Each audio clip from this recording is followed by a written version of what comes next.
સદગુરુ મહારાજની જય. સદગુરુ નિરાત મહારાજની જય. આ વધારેલા હરિગુરુ સંતની જય. દયારામ મહારાજની જય. પૂજ્ય બાબુરામ મહારાજની જય.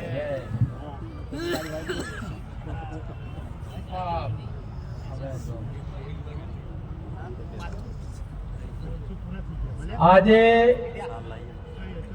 પવિત્ર ભૂમિ આ અડાલજ મુકામે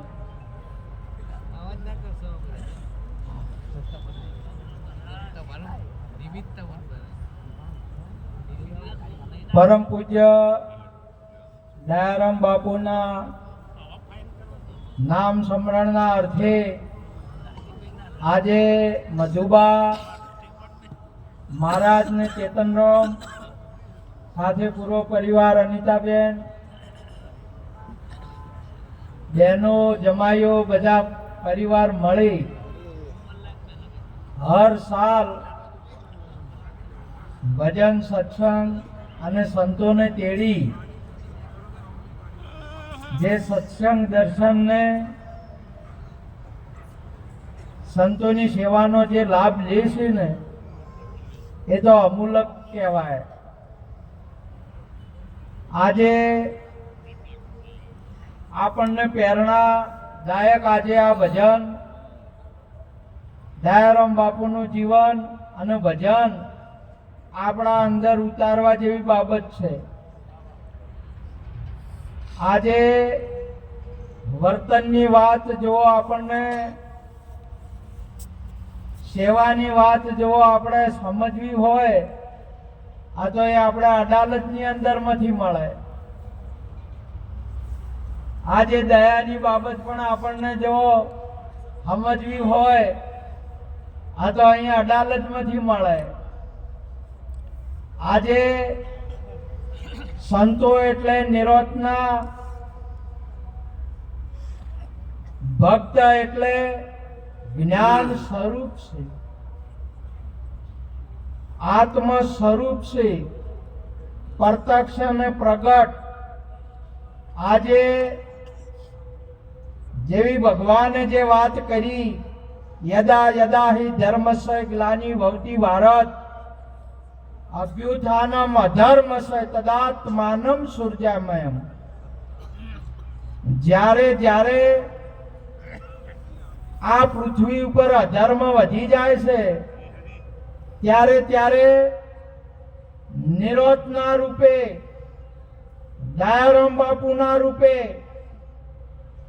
આજે અહીંયા પ્રગટ અને પ્રત્યક્ષ થઈ આજે નિરોધની સ્થાપના કરે છે.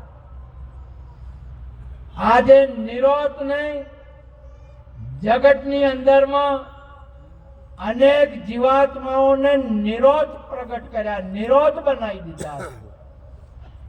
જે તમામે તમામ બાબતોથી મુક્ત કરી જેને નિરોધ કહેવાય.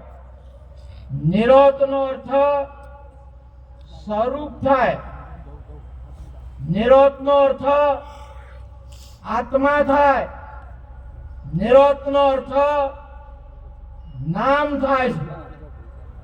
આજે નિરોધ એટલે સ્વરૂપ. આ જગતની અંદરમાં નિરોધ સિવાય કોઈ નહીં. અને નિરોધ જ્યારે પ્રગટ થાય એટલે નિરોધ જ છે, નિરોધ સિવાય બીજું કોઈ નહીં. આ જગતની અંદરમાં એને આપણે નામ કહ્યું. આ જગતની અંદરમાં નામ સિવાય બીજું કોઈ નહીં અને નામ જ કામ કરે. એટલા માટે આવું કામ કોઈ વ્યક્તિ ન કરી શકે, નામ કરે છે.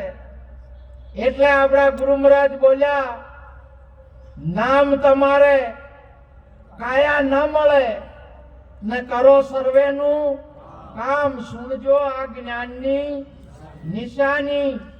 આ જગતની અંદરમાં એના સિવાય બીજું કોઈ છે નહીં. એટલે નામ જ બોલે નામ બોલાવે, નામ અક્ષર તમામ. આ જગતની અંદરમાં દયારામ નામ છે. આજે આ જગતની અંદરમાં મજુબા પણ નામ છે. આજે આ જગતની અંદરમાં નિરોધ પણ નામ છે. આજે આ જગતની અંદરમાં પુરુષોત્તમ બાપુ પણ નામ છે. બાબુરામ મહારાજ પણ નામ છે. અને આપ સર્વે પણ નામ છો. અને આજે આ જગતની અંદરમાં આવા ડાયરામ મજુબા જેવા આવા સંતો આ નામને એક કરી છે. આજે પણ અહીંયા પ્રત્યક્ષ અને એકત્વ નામ કર્યું છે. આ સંત સિવાય એક કોઈ ન કરી શકે. એટલા માટે આવો જે મહિમા પ્રત્યક્ષ ને પ્રગટ આપણી સમક્ષ મોજૂદ આવા સમયે આવા મહાપુરુષ પ્રગટ થઈ આપણને એના રૂપ બનાવે છે. માટે બોલો દયારામ મહારાજની. આટલું કઈ વાતને પૂરી કરું છું. જય ગુરુનાથ.